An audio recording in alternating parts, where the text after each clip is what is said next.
बाबा पयोन लाइन चलो चढ़ावतिया हो चढ़ावतिया हो DJ Manish Raksa presented by Ragini Music. चढ़ावतिया हो बोलो बोलो शंकर भगवान की।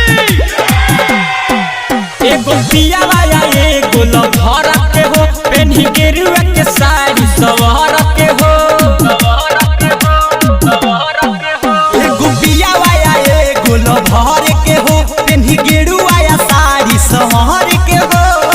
भोला के नाम को हरावतिया हो भोला के नाम को हरावतिया हो भोला के नाम को हरावतिया हो भोला के नाम को हरावतिया हो। ई तो नया नया सेंस लगावतिया हो बाबा पयोन लाइन जल चढ़ावतिया हो ई तो नया नया सेंस लगावतिया हो भोला पयोन लाइन जल चढ़ावतिया हो।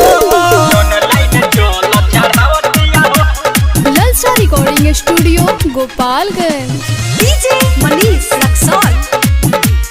प्रेम से बोली शंकर भगवान की। बाबा पयोन लाइन जल चढ़ावतिया हो भूखेले सोमारी चारो रहे पूरा खुश हो घर ही में भोला जी के करे महसूस हो करे महसूस हाँ हाँ भूखेले सुमारी चारो रहेले खुश हो घर ही में भोला के करे महसूस हो। देव के जगावतिया हो देव के जगावतिया हो देव के जगावतिया हो देव के जगावतिया हो। मंदिर बन बावे सेंस लगावतिया हो बाबा पयोन लाइन जल चढ़ावतिया हो ई तो नया नया सिस्टम लगावतिया हो भोला पयोन लाइन जल चढ़ावतिया हो। बोलो बोलो शंकर भगवान की। DJ Manish Raksa. Lalsa Recording Studio, Gopalganj.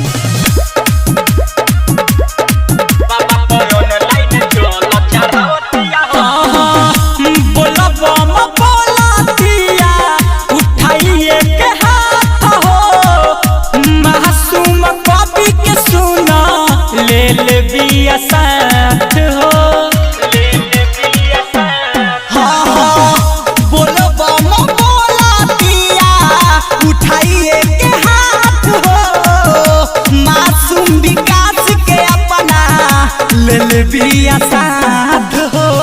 परदेसी पिया के झुमावतिया हो परदेसी पिया के झुमावतिया हो बुलेट राजा के झुमावतिया हो बुलेट राजा के झुमावतिया हो। मंदिर बंद बावे सेंस लगावतिया हो बाबा पयोन लाइन जल चढ़ावतिया हो ई तो नया नया सिस्टम लगावतिया हो बाबा पयोन लाइन जल चढ़ावतिया हो। Presented by Ragini Music.